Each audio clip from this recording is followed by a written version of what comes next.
Hello friends, welcome back to this channel. दोस्तों, इस video में आप लोगों से मैं बात करने जा रहा हूँ JSW स्टील को लेकर के। एक अपडेट है, एक नहीं कई अपडेट्स हैं वैसे, लेकिन इस वीडियो में सिर्फ एक अपडेट के ऊपर फोकस करूँगा आप लोगों को समझाने की। बाकी एक अपडेट ये है कि JSW स्टील जो है जम्मू एंड कश्मीर के अंदर एक नया डेवलपमेंट कर रहा है, उसको लेकर के एक नया प्लांट लगाने वाला है। उसके ऊपर हम अभी बात नहीं करेंगे इस वीडियो में।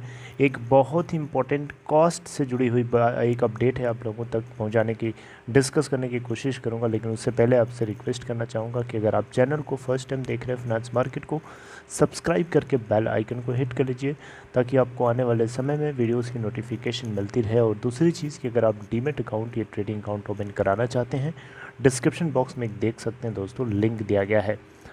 JSW स्टील अगर आप देखें दोस्तों तो 678.70 के ऊपर ओपन होने के बाद 697.45 का हाई और 674.50 का लो, 42,38,644 total volume, market cap 1,67,839 crore रुपए। इसका 52 वीक लो 299.6 का, हाई है 776.50 का। लोग अभी भी इसके अंदर दबा करके माल उठाने के लिए रिकमेंडेशंस दे रहे हैं।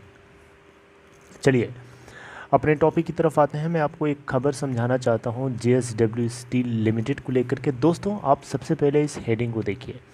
JSW steel plans to levy surcharge on steel products as input cost mount.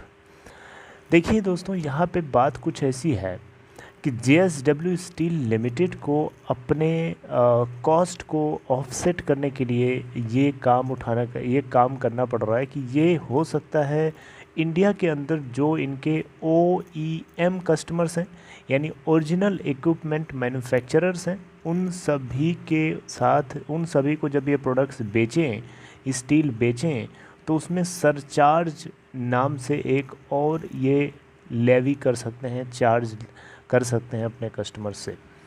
यहाँ पे बेसिकली इसके पीछे का सबसे बड़ा कारण क्या है? इसके पीछे का सबसे बड़ा कारण ये है कि जो इनपुट कॉस्ट है वो राइज़ हो रही है, और इनपुट कॉस्ट राइज़ होगी तो उसको कहीं ना कहीं ऑफसेट करने के लिए कंपनी कुछ ना कुछ तो करेगी ना। तो यहाँ पे बेसिकली इंडिया के अंदर 3 सेगमेंट्स के कस्टमर्स हैं। इनके 3 सेगमेंट्स हैं जहाँ पे इनके 3 तरीके के कस्टमर्स हैं। और ये 3 तरीके के कस्टमर्स कौन कौन तरीके के हो सकते हैं आप देखिए यहाँ पे। सबसे पहला तो रिटेल सेगमेंट है। रिटेल सेगमेंट में जो है प्राइस फ्लक्चुएट करता रहता है डेली बेसिस पे, तो रिटेल सेगमेंट में सरचार्ज लगाने का कोई लॉजिक नहीं बनता। Are you getting my point? Retail segment में किसी भी तरीके का चार्ज लगाने का कोई लॉजिक नहीं बनता है, राइट। लेकिन वहीं एक कैटेगरी है OEM, यानी ओरिजिनल इक्विपमेंट मैन्युफैक्चरर। ये वो कस्टमर्स हैं जो long term point of view से जुड़े होते हैं कंपनी के साथ, और यहाँ पे सरचार्ज लगाया जा सकता है। यहाँ पॉसिबिलिटी है कि कंपनी जो है OEM मैन्युफैक्चरर्स जो हैं, OEM कस्टमर्स हैं, उनके ऊपर सरचार्ज लगा सकती है। रही बात एक्सपोर्ट, एक थर्ड कैटेगरी एक्सपोर्ट कैटेगरी है, यानी स्टील प्रोडक्ट्स को सब एक्सपोर्ट किया जाता है दूसरे देशों में या दूसरी कंपनीज़ के लिए। वहाँ पे भी एक्सचेंज डिसाइड करता है, उस पर भी सरचार्ज जो है नहीं लगा सकते, राइट। क्योंकि एक्सपोर्ट आइटम जो है वो अलग तरीके की मार्केट हो जाती है ना। अलग अलग मार्केट्स में अलग अलग रेट होता है, तो उसमें सरचार्ज यहाँ नहीं लगा सकते। तो इनके पास एक थर्ड ऑप्शन है, OEM कस्टमर्स यानी ओरिजिनल इक्विपमेंट मैन्युफैक्चरर्स को ये लॉन्ग टर्म रिलेशनशिप के साथ मेंटेन भी रख सकते हैं, और यहाँ पे सरचार्ज जो है लगा। देखिए इंडिया के अंदर ये इस तरीके का एक नया चार्ज लगेगा लोगों को, लेकिन ये यूरोप में, UK में ये बहुत ही कॉमन है। वहाँ पे इस तरीके के चार्जेस लगाए जाते हैं। आप देखिए ना, इसके पीछे कारण सीधा सीधा ये है, कंपनी इसके पीछे कारण बता रही है। कारण ये है कि जो इनकी इनपुट कॉस्ट है वो बढ़ रही है। इनपुट कॉस्ट बढ़ेगी तो उसको कहीं ना कहीं से कंपनी मेंटेन करने की कोशिश करेगी ना। आप देखिए यहाँ पे मैं आपको डेटा देता हूँ, डेटा को आप ध्यान से स्टडी करिए, सुनिए। कॉस्ट ऑफ पर टन स्टील प्रोडक्शन, यानी पर टन स्टील के प्रोडक्शन की पर टन की जो कॉस्ट है 19% से राइज कर गई है।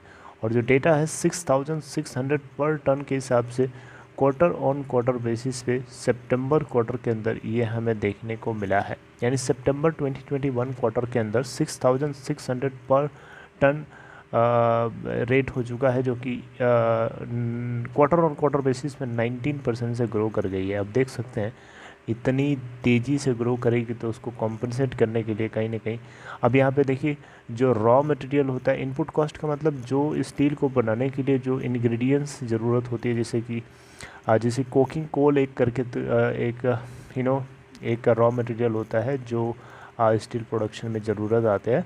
तो यहाँ पे कोकिंग कोल जो होता है, इसकी जो कॉस्ट है $120 से बढ़ कर के $400 हो गई है। आप बताइए ना, 4 हफ्ते के भीतर।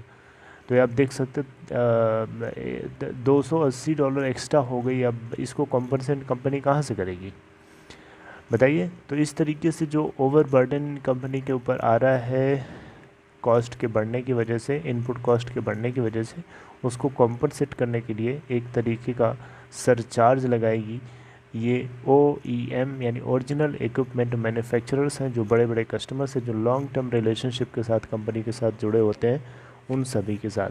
बाकी रिटेल सेगमेंट और एक्सपोर्ट सेगमेंट के ऊपर ये चार्ज नहीं लगाया जाएगा। ये बात मैंने आपको पहले ही यहाँ समझा दी है। राइट दोस्तों। तो दोस्तों ये थी एक खबर OEM JSW स्टील को लेकर के। बाकी इससे जुड़े हुए एक और अपडेट है, उसके ऊपर रिसर्च करनी है। जम्मू एंड कश्मीर के अंदर स्टील प्लांट ये लगा रहे हैं, उसके ऊपर हम बाद में बात करेंगे हम लोग। अपना ख्याल रखिए दोस्तों। इतना ही इस वीडियो में। Take care.